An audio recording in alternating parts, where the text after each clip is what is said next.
Hello everyone, my name is Shubhashish and you're watching today's daily news analysis. We refer to the Hindu newspaper's Delhi edition. Now first of all we have Maharashtra. As we all know, the issue of defection had taken place. So now what we see is that in Maharashtra, election to the office of speaker has taken place. So a new person has been elected as the speaker.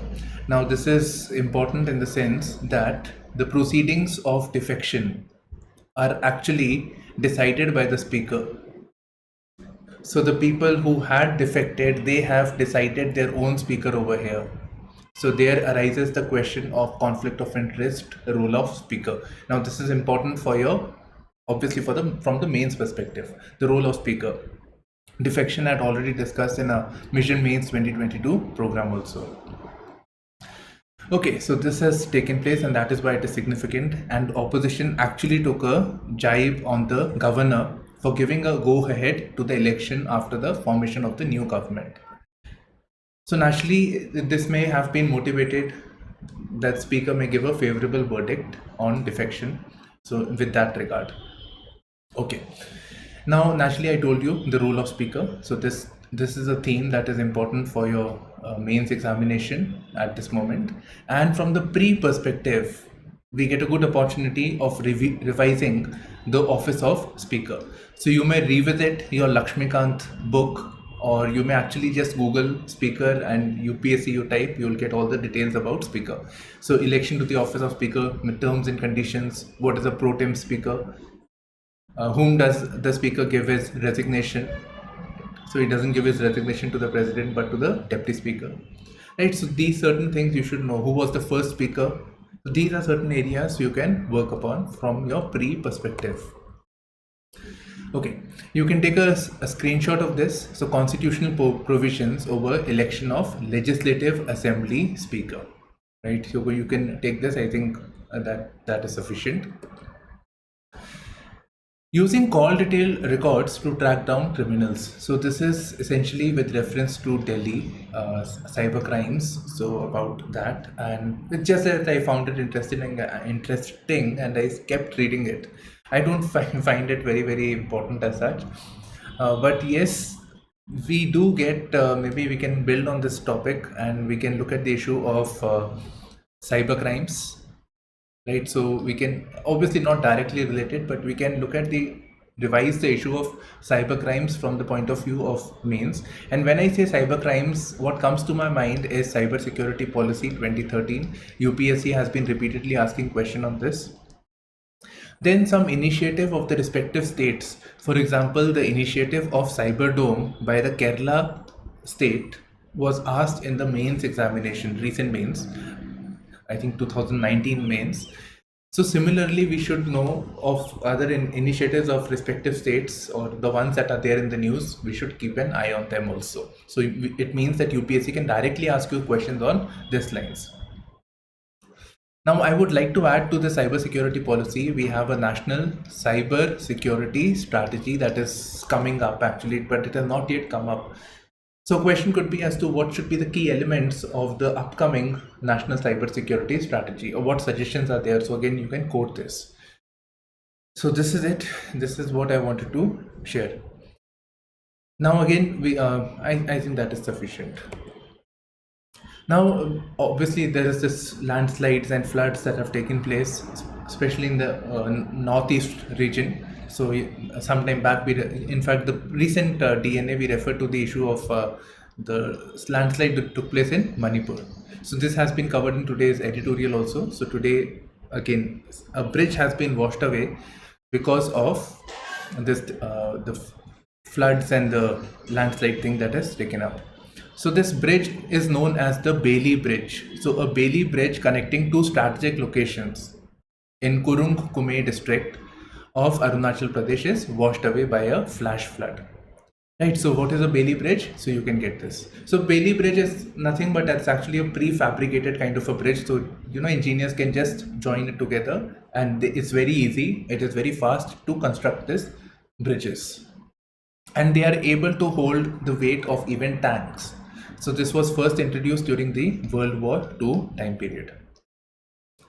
Okay, now I was thinking how we can build on this. So from the point of view of prelims, right, from pre perspective, we get the issue of we can revise the Arunachal map, the physical map of Arunachal Pradesh. You can revise the Manipur thing also, so that the basic topography of this region you can do it. So that way you can work. You can revisit your atlas over here.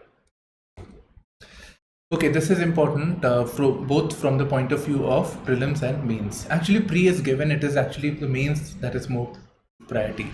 So celebrating the unknown and the unsung. Whom?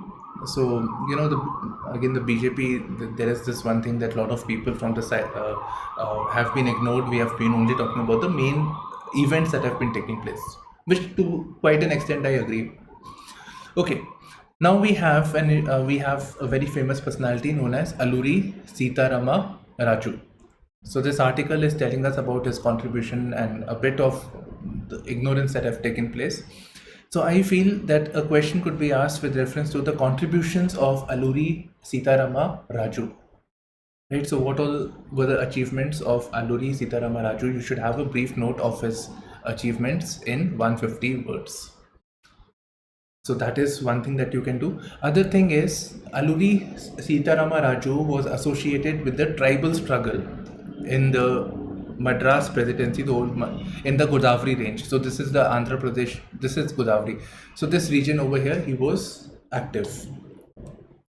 Right. So what I feel is this is about tribal issue, tribal movements that took place, plus the government's focus on the other incidents, apart from the mainstream, the civil disobedience movement, non-cooperation movement. So other than that, the other things that were taking place regionally. So that is a theme that UPSC can pick up. So tribal issues, not tribal issues, tribal movements during the national movement. So this is there, this can be there. It can be about something specific, about some event like Alluri Sitarama Raju. So about a particular movement, be it Santal, Sannyasi, be it Alluri Sitarama. So from that perspective, it can be there. Or it could be overall asking you about the tribal movements in general. Right. So when they are asking you a general question about tribal movement also, then also you will have to give examples, you have to give references of different movements that took place. You still have to quote to get good marks. Okay, now you have to build on this. You have to obviously give the nature as well as the significance of these movements. So when I say nature, I mean the basic attributes of something. What was the movement like? What were the issues that they were working about? Were they using advanced tools or were they using primitive tools? Was it violent? What is non-violent? So attributes. So that is the thing that has to come. And significance, when I say naturally, it means what was the impact of that movement.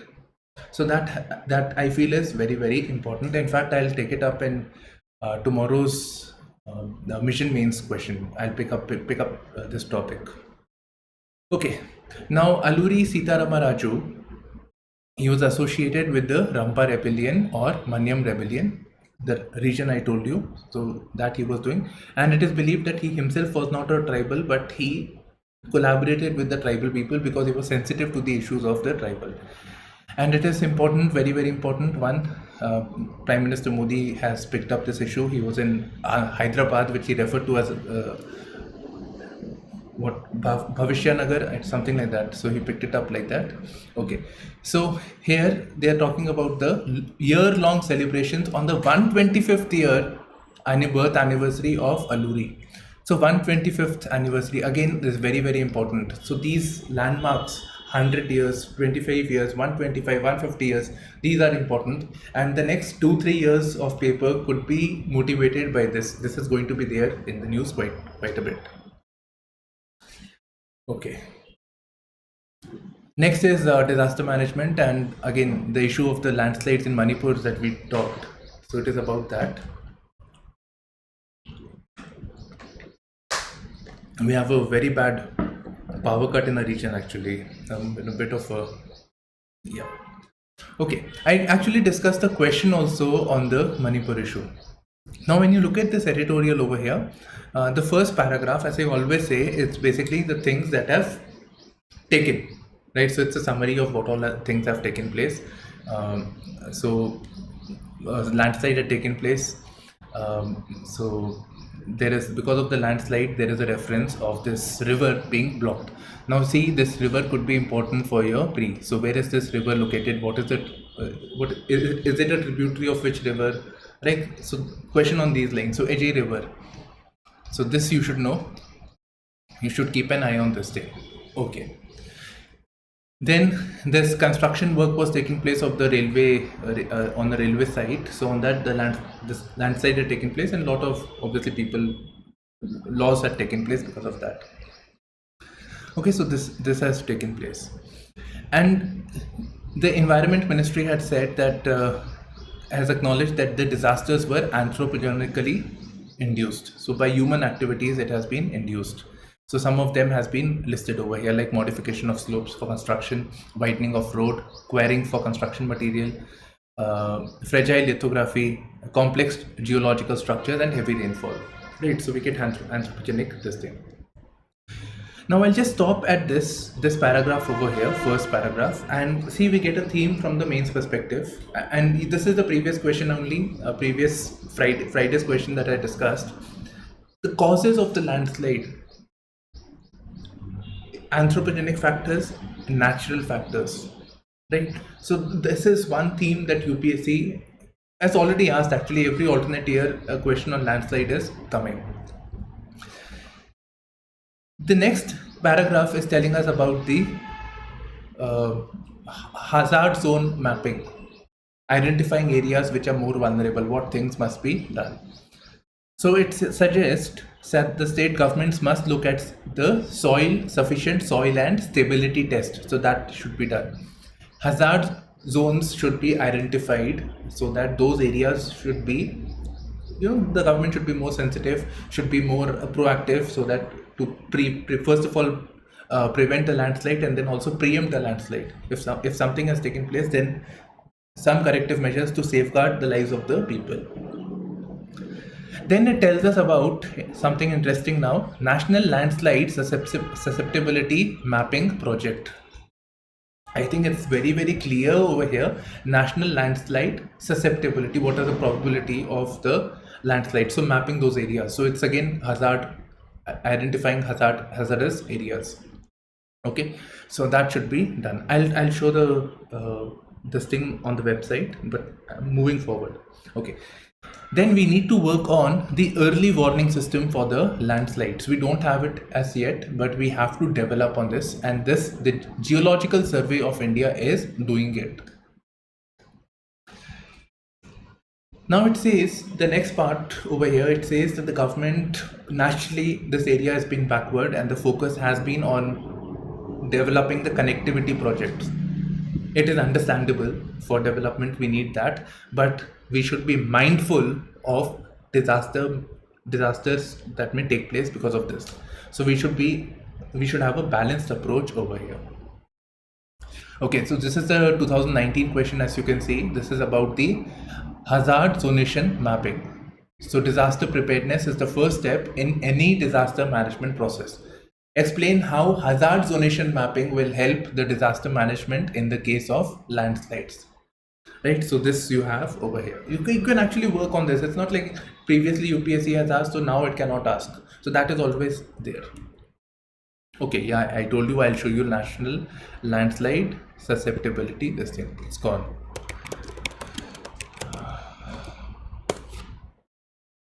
Yeah.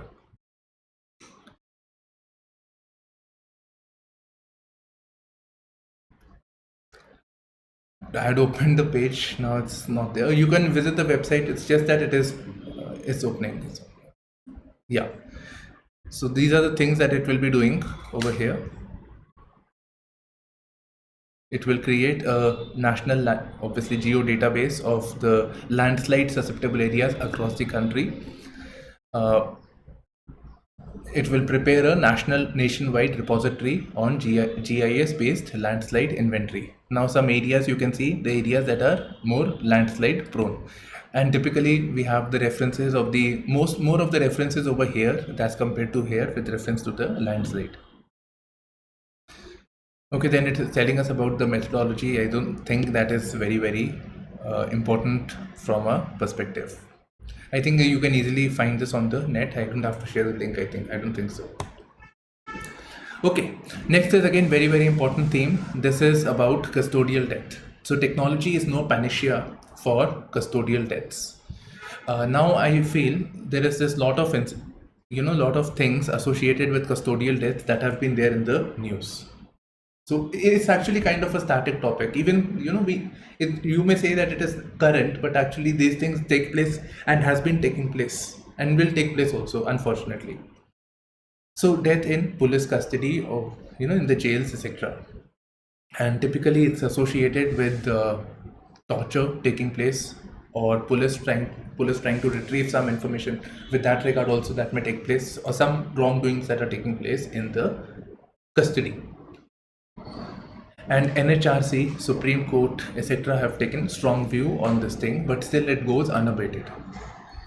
So one of the recommendations has been that we should improve upon technology. We should use technological means so that we are able to curb the issue of torture, etc., to get investigation done. So that is there. Because when the police is not going to get they are not able to do it, so they typically indulge in this third degree torture, etc., that may take place. They may get frustrated also, and then again they may do wrongful things. They may indulge in violence. So here we have how some technologies can be used. So the police people may be asked to wear body cameras. There may be deception detection test, right? So DDT. So if somebody says lie, they are able to identify, the police is able to identify, or in a very simple language, the lie detector test. Okay, one of them is the brain fingerprinting system. Now you see, this is science and tech, and actually you can work on this also individually, these topics. Then there is something very interesting that instead of human beings who are investigating, asking questions, who are interrogating, actually, it can be done by robots. So robots equipped with artificial intelligence and machine learning may be using this. So this is being experimented in countries like Canada, etc. This is already being done. So it is felt that AI having with the training, they can detect human emotions and predict behavior. So that is also a suggestion that is coming about. There may be there are concerns about bias of the way the robot is being trained. There are concerns about ethics, legal issues, but nevertheless this technology is there in the thing. Okay, so this is there, and yes, there is also this polygraphy test, where a narco polygraphy test, where some substance is given, so the person is disillusioned and then they ask questions. Now this, in accordance with the Selvi versus State of Karnataka case that took place in 2010, the government had said, Supreme Court had said that this can be done only with one's consent. But nevertheless, it has been used quite effectively to reveal information about the crime or whatever, right? Investigative information. Now what this author is trying to say is that there are a lot of technology, and yes, it's a boon, nevertheless it's a boon, but there is, people always have ways they can switch off the body cameras, right? There are always ways the police officials may still lose temper and still may beat people. So technology is there, it may help, yes, but it is not a panacea, right? There are always some shortcomings. We need to work on the guidelines that were given by the DK Basu versus State of West Bengal. So detailed guidelines were given as to how the police must conduct itself during interrogation.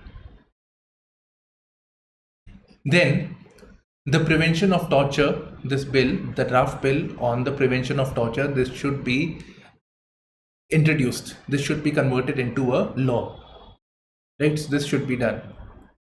And furthermore, the recommendations of the Law Commission of India, which says that there should be a change in the Indian Evidence Act. So Evidence Act should be changed, in which the onus, if a torture has been done, then the onus of proving that a torture has not been done should be the responsibility of the police. So police, it may be presumed that a person has actually, if somebody complains that torture has been done, it may be presumed that torture has actually been done. So it is the responsibility of the police. It is the onus on the police that they have to prove that the torture actually did not take place. Okay, so this, with technology, without technology, the issue of custodial death is very important, can be asked in GS2. Next, we have strains on India-Russia defense cooperation, and I would say strains on India-Russia relationship, right? So you don't have to read the entire thing. All we have to do is read this, and I think because of this war, because of the sanctions, naturally, the supply of things from Russia will be hampered. We already have these Sukhoi airplanes, this MiG-29 aircraft, their spares, etc. The serviceability will be affected. And in the long run, India would say that why do we want to trade with Russia? There are all these sanctions. It's going to continue for a longer time. Why not move away, look other way, and look at France, Germany, or some other country for getting high-end technological defense equipment? Okay, so this is there. So this we are done. Now, see, as I said, India-Russia relationship overall has been strained or may get strained because of this. Their partnership will get affected. So that angle, that perspective can be asked in your international relations paper, GS2, right? So it can be part of that as well. Then Russia, India, China axis, Russia, US, India axis, right? So from that perspective, we must be prepared on this topic. Next is this GI tag. Always I feel is important for from the pre perspective. So very interesting thing, chutney made of ants. Of the Mayurbhanj. So Mayurbhanj tribals, there is this tribal community known as the Kai, Kai. So these ants known as the weaver ant. This is the weaver ant. It is red in color, and they have a speciality of making this nest. Therefore, we call it as the weaver ant. They weave. So they weaver ant. So this is their unique thing over here. Okay. So they have been doing this. So what these people do is they take the nest all together, they grind it, crush the insects, and they make a chutney out of it. They mix it with garlic, salt, obviously making it taste friendly, like that they do it. Okay, so they do it, and obviously we know that ants have some good qualities, like they are rich in proteins, calcium, vitamin B12. In fact, the tribals, for them, whatever happens, it's like a kind of panacea. So if anything happens to them, this is a common source of their medication, getting this ant chutney. So this is specific to this Odisha tribe over here, and they have applied for this GI tag. That is, if any this ant chutney is being sold anywhere in the world, if it has this coming from this particular geography, so this will get it more legitimacy, that it is coming from this area, Mayurbhanj area. Now this title has not been given as yet, so I don't know what is the GI tag, but whatever, it gives more legitimacy and there'll be more demand for this. Okay, so scientists are working as to how we can give the GI tag to this Kai chutney over here. Yeah, now from pre-perspective, naturally we should know about the red weaver ants. We should know what is it associated with, and naturally ants are also known as invertebrates because they don't have a backbone. So such type of questions like invertebrates, or which of the following are vertebrates, and then they give this 4 or 5 statements, one and whatever, jellyfish, 3, so like that they give, and then you have to select the correct option. So such type of questions are being asked like 2021. So this you have to work on, you have to keep it in mind. The scientific name of this ants, weaver ants, is known as Oikophylla, right? So Samardina. So I'm not very sure about the pronunciation, but here it is. Okay, so this is it. Now from mains perspective, naturally you should know about the GI tag. What are the benefits? What are the benefits of having a GI tag thing? You should be 150 words. If you do it, that's very good. Don't expect it, but yes, if it is asked, it could be this way. Or what is the criteria of giving a particular thing a GI tag? So that is also, that can be looked into. From pre perspective, same things being asked in the MCQ format. The GI tag is given by which body, which agency, right? So that kind of thing can be asked. Then one more thing, with reference to the GI tag, naturally such things can be called MCQ material, right? Or it can be asking you about the Weaver ant or something, MCQ material. So I feel that the items that are being proposed for GI tags. So one is that certain item is already given a GI tag, like the Darjeeling tea. So you know this tea is from Darjeeling. So this tag can be used by these people only if it is emanating from this geography. So obviously GI tags are those that are given, those products are important, but those that are in proposal stage or those that are in tentative list, those are all the more important because they are under consideration, right? So this thing you can actually build from your pre-perspective. Right, so this concludes our daily news analysis, and I look forward to the Mission Mains 22 program that I'm doing. You can participate in that. That will be really helpful. Okay, so the video was uploaded today at 7:30 a.m. So like that, we'll be going forward. So this is all from my side. Bye bye. Take care and all the best.